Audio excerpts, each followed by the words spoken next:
On the 2nd of February 1989, a woman ate a banana, a peach, and a garden salad with ranch dressing as her last meal.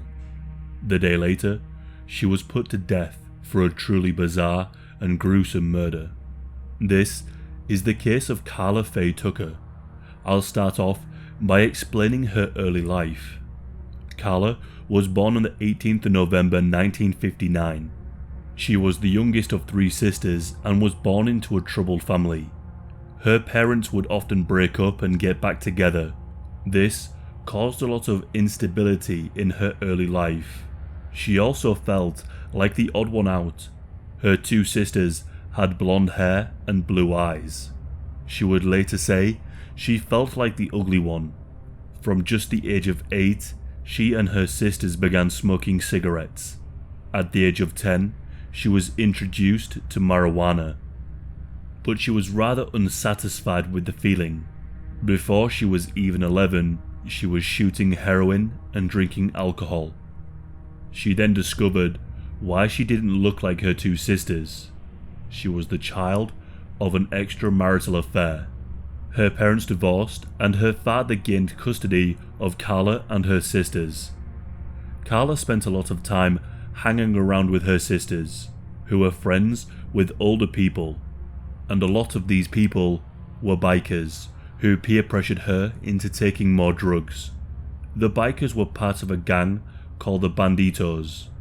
When she was 12, she went over to a bike gang member's house looking for her sisters. The biker talked her into taking some heroin and invited her for a ride on his bike. He took her to a secluded spot and took advantage of her. Her father struggled to care for the 3 girls, and she went to live with her mother. At 14, she dropped out of school and her mother took her to a place filled with men. After her mother had gotten divorced, she had turned to prostitution to make ends meet. She wanted to make her mother proud, so she did as she was asked by these men. Karla's mother had brought her into prostitution. She also began travelling around as a band groupie, and one of the bands that she followed were the Eagles. At 16, she married a man named Stephen Griffith, but the 2 didn't last too long. In 1981, at 21 years old, she was introduced to a man named Danny Garrett. At the time, Danny was 35 years old, and Karla was rather fond of him. Her occupation didn't faze him in the slightest, and he would often supply her with alcohol and drugs. Now, I'll fast forward to June of 1983. A birthday party was held at Karla and Danny's house for Karla's sister Kari. This party was fueled with alcohol and drugs and lasted for 3 days. Karla's best friend was in attendance of this party, a woman named Shawn.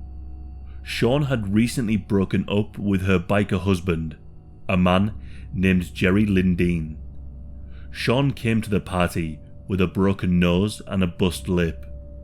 Karla was very protective of her friend, and seeing her in this state angered her greatly. She wanted nothing more than to drive over to Jerry's place and beat him. She wanted to get even. Karla had multiple issues with Jerry. He had once brought his motorbike into her home and gotten oil all over the carpet. This resulted in Karla punching him in the face. Karla's anger about what Jerry had done brewed throughout the night. By Sunday evening, the party was on its way down. Only a few people remained at the house, and one of those people was a man named Jimmy Librand. Danny left the party and went to work. While he was gone, Karla and Jimmy remained at the home and spoke about their mutual hatred for Jerry and began to shoot up speed. Now we arrive to the 13th of June, 1983. Danny returned home from his job at around 4 a.m. He joined the conversation with Karla and Jimmy, and Danny suggested that the 3 of them should go over to Jerry's apartment and steal his motorbike. The 3 of them got ready and arrived at Jerry's apartment. The plan was that Jimmy would stay in the car and look out for the police, while Karla and Danny would go inside. Karla had actually stolen a set of keys to Jerry and Shawn's apartment. She had stolen the keys from Shawn and told her that she must have misplaced them. Karla used these keys to open the door, but Jerry heard the door open and shouted, "Who's there?" Danny and Karla then walked to the doorway of the dark bedroom and saw a silhouette of Jerry sitting on the mattress on the floor. Karla ran towards the bed and jumped on top of Jerry, attempting to pin his arms down, but Jerry managed to grab both of her arms. Danny knew that Karla needed help, so he grabbed a hammer from Jerry's toolbox that was laying by the side of the bed. He pushed Karla and Jerry apart and began to strike Jerry in the head with the hammer. When Karla turned the light on, Danny walked out of the room. Karla then stood over Jerry to admire Danny's work. Her enjoyment of this bloody view was cut short when, to her annoyance, Jerry began making a gargling noise. This sound infuriated Karla. She went and found a weapon for herself. She managed to find a pickaxe, and to make the noise stop, she began hitting Jerry with a pickaxe over and over again.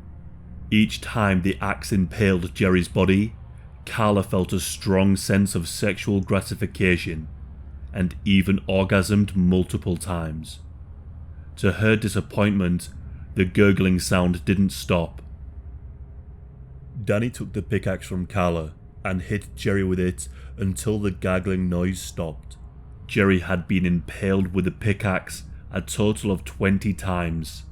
Danny left the bedroom to continue loading Jerry's motorcycle parts into his vehicle. Karla was left alone in the room and noticed a woman who had hidden under the bed covers against the wall. The woman's name was Deborah Ruth Thornton. Upon seeing Deborah, Karla knew that she had to kill her, as she was now a witness. Deborah lunged towards Karla in an attempt to save herself, but Karla had already raised the pickaxe and struck it down upon her. Karla then repeatedly impaled Deborah with the pickaxe, and again, with each blow, she experienced multiple intense orgasms. The pain grew too much for Deborah, who started pleading for Karla to just hurry up and kill her quickly. With the final blow, Karla embedded the axe into Deborah's heart. Jimmy had started loading parts into Danny's vehicle when he heard a noise coming from the bedroom. He witnessed Karla pull the pickaxe out of Deborah's body, smile, and hit Deborah's body again. Jimmy was horrified and left the scene, telling them that this wasn't what he wanted. But he returned shortly after to help them steal the motorcycle.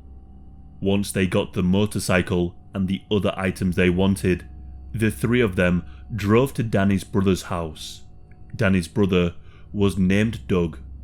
They asked if they could store the items at Doug's house, and he agreed, not knowing the dark truth of where they came from.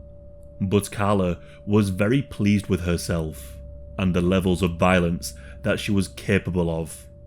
Once they had stored the items, Karla gleefully told Doug that they had killed Jerry, and she didn't appear to show a shred of remorse for killing Deborah too. The bodies were discovered by a co-worker of Jerry's on the morning of June 13th. Jerry was supposed to pick up a friend on the way to work, but when he didn't arrive, his friend became concerned and went over to the house to make sure everything was okay. He opened the door and was met with a truly horrific scene. He saw his friend's lifeless body covered in blood, and a woman with a pickaxe protruding from her chest. He immediately called the police, and an investigation was soon underway. The police were shocked at the levels of brutality. It was obvious that this was a burglary gone wrong. The case received large media coverage. Karla and Danny would watch it on the news without a care in the world. They believed they had outsmarted the police, but their confidence in not getting caught helped lead the investigators right to them. Right after the murder, they had bragged about what they had done to friends and family. Karla's sister Kari had been dating Danny's brother Doug, and the two of them knew what had happened, and they just couldn't deal with the stress of their siblings being killers. So, they came clean to the police. But the police needed more concrete evidence, so they asked if either of them would be willing to wear a wire and go to speak to Karla and Danny about the crimes they committed. Doug agreed to the burden of trying to get his brother to unknowingly confess. He went over to the house that Karla and Danny shared. He made some small talk before asking if they had planned to murder Jerry that night. Danny explained that they didn't think he would be home, and when they discovered that he was, they panicked, and one thing just led to another. The pickaxe and the hammer were just the best weapons they had available. Doug even managed to get Karla to talk about her orgasms each time she swung the pickaxe into the bodies. Jimmy just so happened to be over at Karla and Danny's house, and he too spoke of his involvement. Happy with the evidence, Karla, Danny, and Jimmy were arrested. Jimmy testified, and it became clear he had no part in the actual murder. On July the 20th, 1983, Karla and Danny were charged with capital murder. Both entered a plea of not guilty. They were both tried separately, and it only took an hour for the jury to agree on a verdict after hearing the recording of Karla talking about her orgasms while striking the victims with a pickaxe. Karla was found guilty of first-degree murder. In an attempt to avoid the death penalty, Karla spoke about her troubled past and claimed that she had no memory of that night.